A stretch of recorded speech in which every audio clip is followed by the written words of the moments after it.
ধূপগুড়িতে video office ঘেরাও করে বিক্ষোভ বিজেপির। সোমবার দুপুরে ভারতীয় জনতা পার্টির ধূপগুড়ি বিধানসভার পক্ষ থেকে পঞ্চায়েত সমিতির সভাপতির একাধিক দুর্নীতির স্বজন পোষণ, বিভিন্ন গ্রাম পঞ্চায়েতের একাধিক দুর্নীতির প্রতিবাদে ধূপগুড়ি সমষ্টি উন্নয়ন আধিকারিকের কাছে বিজেপির গণ ডেপুটেশন। এদিন বিজেপির পার্টি কার্যালয় থেকে মিছিল করে দলীয় কর্মী সমর্থকরা ভিডিও অফিস ঘেরাও করে।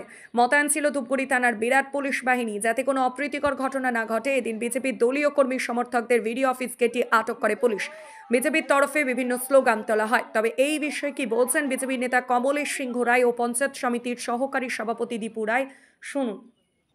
আচ্ছা, আজকে কিসের জন্য আজকে আপনাদের এই গণ ডেপুটেশন?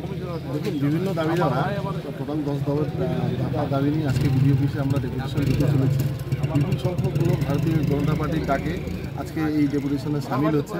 কারণ আপনারা ভালোভাবেই জানেন যে তৃণমূল কংগ্রেস পরিচালিত যে পঞ্চায়েত সমিতির বোর্ড আছে, এটা দুর্নীতিতে ভরা। বর্তমান যে সভাপতি আছেন, ঠিক আছে, ওনার বিরুদ্ধে অভিযোগ আছেন যে তিনি মিনি যে কোল্ড স্টোরেজ যে আছে সেটার টাকা তিনি আত্মসাৎ করেছেন এবং তিনি বৈষম্যমূলক আচরণ করেন। আমরাও একজন নিজে পঞ্চায়েত সমিতির মেম্বার।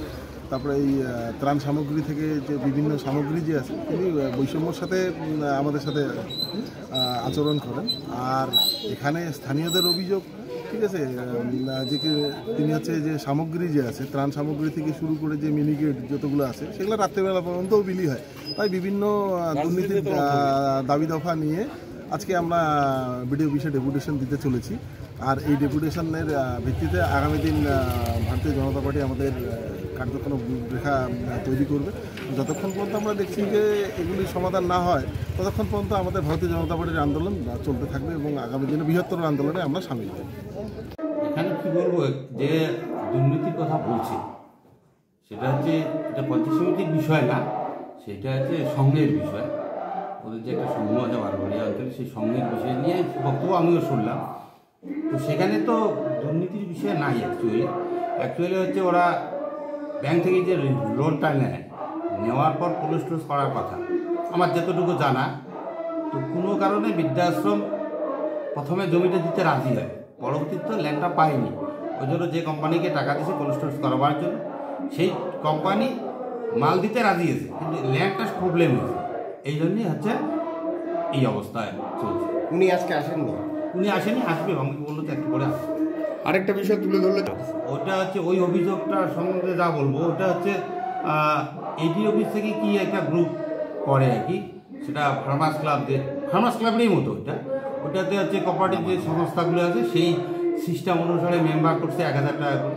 1000 টাকা শেয়ার মেম্বার হলে তার রসিদ থাকবে, তার হচ্ছে নিয়ম নীতি হিসেবে চলবে।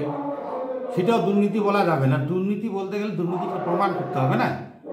এবার আমি তো বলি যে অমুক দুর্নীতি করছে, তার তথ্য প্রমাণ দিতে হবে না। বিজেপির তরফ থেকে আরেকটা ছিল, এটা হচ্ছে দেখো, আইন শৃঙ্খলা বজায় মানে শান্তি শৃঙ্খলা বজায় রাখার সাথে যারা আছে আমাদের প্রশাসন, ওরা থাকবে যাতে অশান্তি অপ্রীতিপূর্ণ ঘটনা না ঘটে। ওরা যেমন ডেপুটেশন দিতে আসে, দেখা গেল ওরাও কারো দ্বারা যাতে আক্রান্ত না হয়, ওদেরও নিরাপত্তার জন্যই। কিন্তু শুধু বিডিও অফিসকে নিরাপত্তা দেওয়ার বিষয়টাই না, ওদেরও নিরাপত্তার দরকার আছে। ওরা ডেপুটেশন দিতে আসছে, ধরো ওরা 100 জন লোক আসছে, বাইরের থেকে হামলা করার জন্য 500 লোক চলে আসলো, তখন ওরা কি নিয়ে বাঁচবে?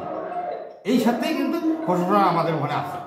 প্রশাসন শুধু বিডিও অফিস বা পঞ্চায়েত সমিতিকে বাঁচানোর জন্য নয়, ওদেরও নিরাপত্তার জন্যই আসে। আপনার নাম আর পরিচয়টা?